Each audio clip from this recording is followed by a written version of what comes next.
What if your living room could transform into a spaceship? Starship Home has done things that I have yet to see in mixed reality. And it all starts with this cute little adventure where you travel to distant places in the galaxy to save, plants. But you do it by morphing your very own family room into a deep space vessel to traverse the cosmos. The plant part was the only thing about this mixed reality experience that made me wonder if it was going to be worth it. But later, I'll tell you why this game already has me carving time out of my schedule to get back in. But first, let's turn your living room into your very own Starship Home. The game starts off with you receiving a package, but after you start unpacking it, it's clear it was delivered to the wrong person. This isn't mine. Unpacking the ship into my space was pretty fun.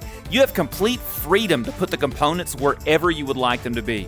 I put windows, storage, the airlock, wonder what that's for, and other things where I felt like they could be utilized. But don't worry, you can move these things around anytime you want if you found you've made an inconvenient setup. Still don't like it.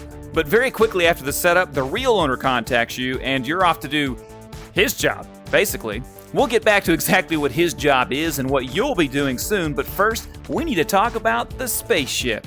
The Starship Home spaceship has a mostly automated flying mechanic, but that doesn't stop it from feeling really immersive. For every flight, you have to check the star chart. Then you choose which planet you want to go to. After that, you have to power up the ship with a, energy fruit, which powers your vessel. After that, all you have to do is push the throttle and enjoy the ride, which can be pretty cool. Oftentimes, you're interrupted by messages from aliens trying to help you complete your tasks. When you arrive, you see a unique planet.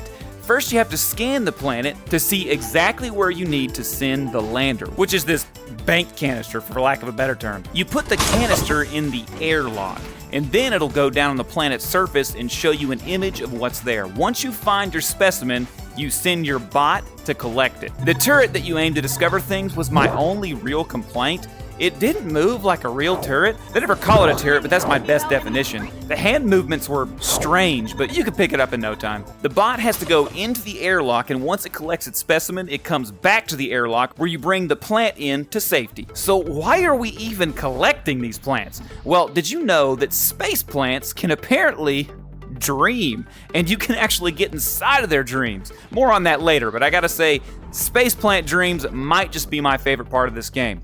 That was a weird sentence, but for now, let's talk about the game story. The planets are all getting a plant disease called the Blight. The Blight is a threat to every planet, and yes, they've all contracted the disease. You're specifically looking for dreamer plants, that is, plants that have the ability to dream. These plants are almost like superheroes. You have to collect these plants and save them from the Blight. So every plant that your bot brings in starts off infected.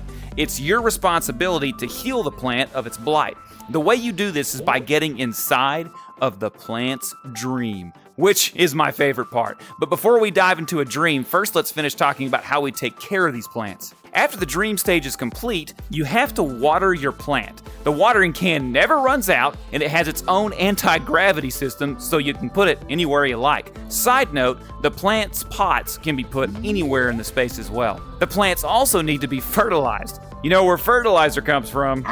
Yeah, that's basically what happens here. You have a couple of little fertilizer aliens that will eat and puke what they ate onto the plant until they're fully fertilized. You also have to keep an eye on how much light the plant gets. Once they're happy, the ship will detect a frequency in the plant.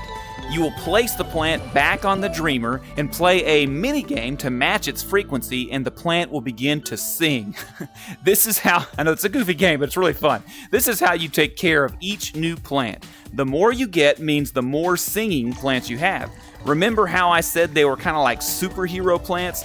These dreamer plants are rare, and it will take finding all 8 before you can start saving planets with their power. This is why it's so important to get into their dreams and heal their own case of the Blight. Each plant has a completely different dream, and each dream is basically a level that has you doing various tasks. One level felt like I was just bouncing balloons. Another one put me in the place of a plant where I was using my tentacles to kill intruders.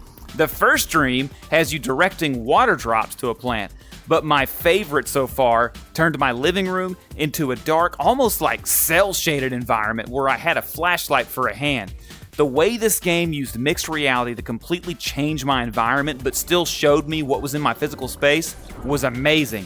I wish more games would take your physical space and alter it so that you're still safe from stubbing your toe, but your home is radically changed and doesn't feel the same at all. I have to give the developers props for that one. Not to mention, depending on what planet you were at, your ship's light inside would change as well. It was extremely immersive. So what has me wanting to come back? I played for nearly 3 hours, but I still needed a few more plants. Once you collect all 8, you're able to start healing all those plants you discovered. Even though it's about plants, the Flight of the Navigator vibe this game had made me feel like I was truly on an adventure where I was the one who was going to save the galaxy, and I was going to do it all from my living room.